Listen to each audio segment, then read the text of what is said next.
Hello everyone, welcome to another episode of From Principles to Practice. I am your host, Apostle Dr. Ivon Valerie, and I hope you and your family are doing well. I hope your week gets only better. Today, we will talk about something very close to my heart, and that is the power of faith-based communities, especially in a world that seems to be growing more self-centered every day. As the senior pastor of Faith Works Ministries in Sint Maarten, I see firsthand how community can transform lives, and this is why I want to focus on this topic today.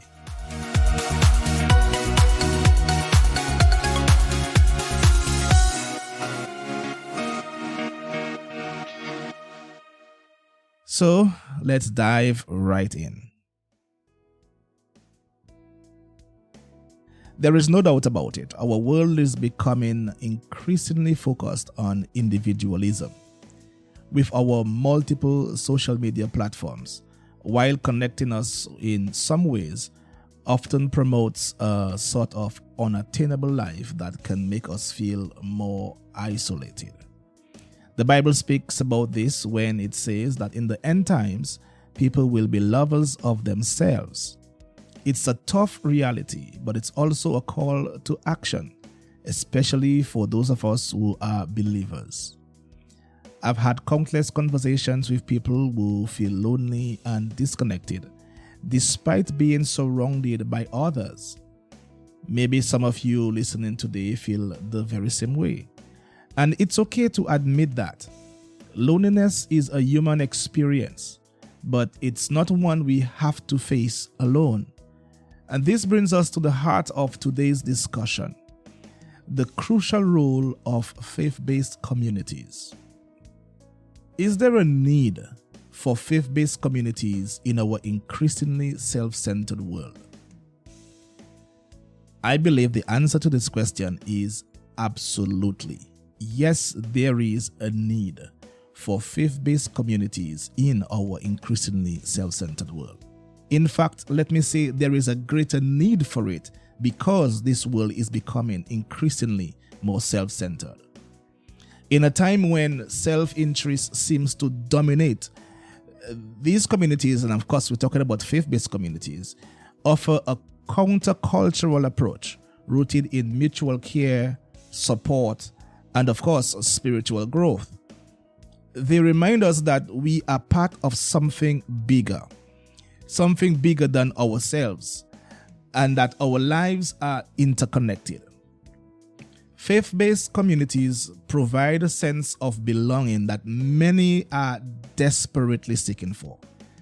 They should offer a place where we can find acceptance and love, where our true selves are welcomed without judgment. This sense of belonging is foundational for our emotional and spiritual well-being. It's not just about having people around us. It's about having meaningful relationships that nourish our souls.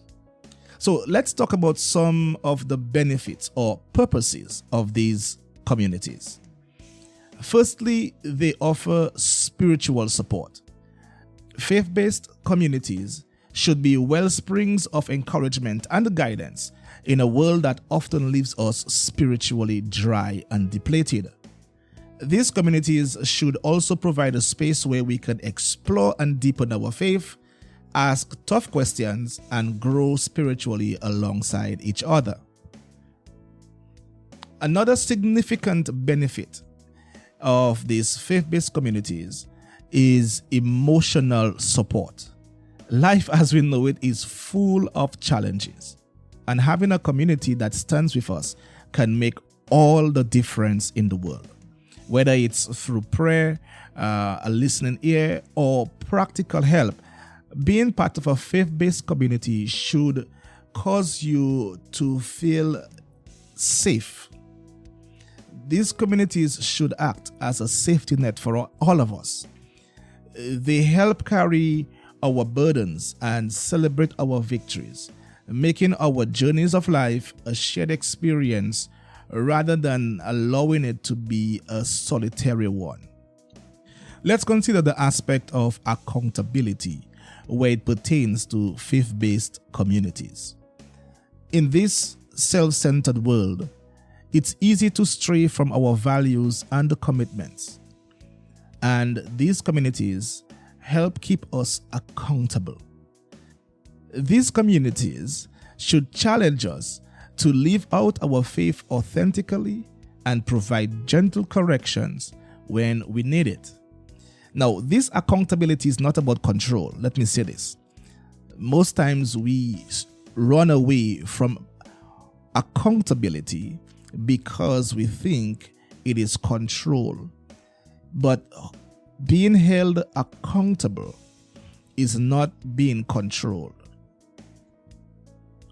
Accountability is about helping each other stay true to our convictions. Another beautiful aspect of the faith community is the opportunity for service. These communities encourage us to look beyond our own needs and reach out to others. And these acts of service not only benefits those we help, but also enriches our own lives. It offers a sense of purpose and fulfillment that goes beyond self-gratification. And so it counteracts that self-centered culture we see today with a sense of selflessness. Many years ago, a young man joined a church and he was going through a rough patch, a serious rough patch. He was feeling lost and alone. He started coming to small group meetings, and over time he began to open up. And the support he received was incredible. People prayed with him, the community encouraged him, and just listened to him. Today he's thriving and he's a testament of the power of community. This young man is me. I've experienced firsthand the power and the benefits of faith-based communities. Another story I can recall is about a young mother who felt overwhelmed and isolated about having her first child. She joined a parenting group at a church and found a network of support. Other mothers shared their experiences. They offered practical advice, and simply just listening to her made a huge difference. This young mother found strength and comfort in knowing she wasn't alone, and now she's one of the most active members and also supporting new mothers who join her church. These stories reveal the impactful power of faith-based communities. They show us that no matter how self-centered the world becomes, faith-based communities should always be a place where those in need can find genuine connections and support. Building these communities, however, is not without challenges. Also, being a part of these communities is not without challenges. And maybe you've tried joining a group before, but it didn't work out. Or perhaps you're shy, and the idea of opening up to strangers is just terrifying. These are valid concerns, but I want to encourage you, don't give up. Here are a few tips to overcome these challenges. 1. Start small. You don't have to share your life story on the first day. Begin with small, safe steps. Maybe it's sharing a little about your week or simply sharing a prayer request. As you become more comfortable, you can share more. Secondly, find common grounds. Look for shared interests or experiences. This can make it easier to connect with others in your community. Perhaps there's a group that shares your passion for cooking, or hiking, or reading. Finding common interests can be a great starting point for deeper connections. Thirdly, pray for guidance. Ask God to lead you to the right community and give you the courage to be open. Prayer is a powerful tool. It can provide clarity and peace as you navigate the sometimes terrifying path of building new relationships. I believe that each of us has a place in a community where we can thrive. It might take some time to find it, but it's worth the effort. Trust me, it is. Remember, God created us for relationships. We are not meant to walk this journey alone. In the beginning, God said it is not good for a man to be alone. Having said that, here are a few practical steps to finding your community, or what I also refer to as your tribe. First, look for local churches or faith groups. Many of them have small groups or Bible studies where you can start forming connections. If you're a part of a church already but don't feel connected, consider joining a new small group or starting one yourself. Now, I did not say consider joining a new church. It can be as simple as asking your pastor about opportunities to get involved. Don't be afraid to step out of your comfort zone. Sometimes the first step is the hardest, but it's also the most important. Secondly, be intentional. Building relationships takes time, and also it takes effort. Make a commitment to show up regularly. Consistency builds trust. Be someone that others can rely on. Think about it like watering a plant. You don't see the growth immediately, but with consistent care, the plant flourishes. Show up to gatherings, participate in activities, and be present. Over time, you'll find that those small, consistent actions build strong bonds. Thirdly, be open and vulnerable. This can be the hardest part. I'll be the first to admit that. Because it's natural to want to protect yourselves, especially if we've been hurt before. But genuine connections come from sharing our true selves, and that includes our struggles and our fears. It's about creating a space where others feel safe to do the same. When we open up, we give others permission to do the same, and so they open up to us as well. And that's where, and also when, real connections are formed. I want to leave you with a challenge. This week, take one step towards building or strengthening your community. It could be as simple as reaching out to someone you haven't seen in a while, or joining a small group, or even volunteering at your local church.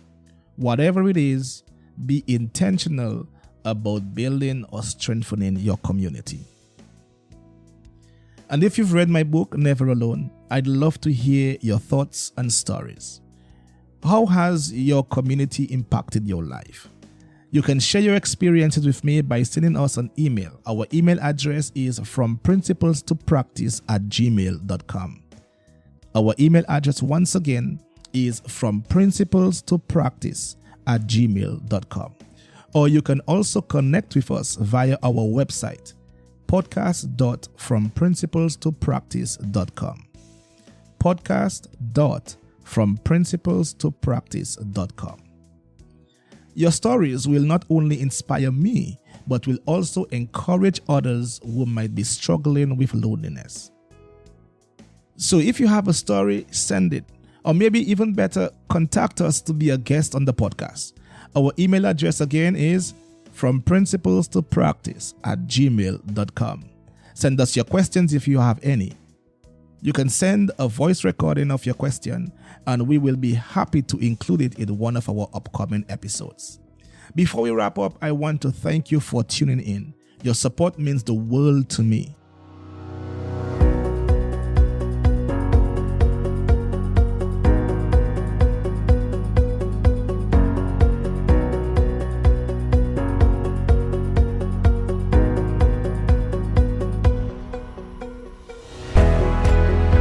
If you found this episode helpful, please share it with others who might benefit from it as well. And if you haven't already, be sure to subscribe to From Principles to Practice so you don't miss any future episodes. Next week, we'll be discussing another exciting topic, so stay tuned for that.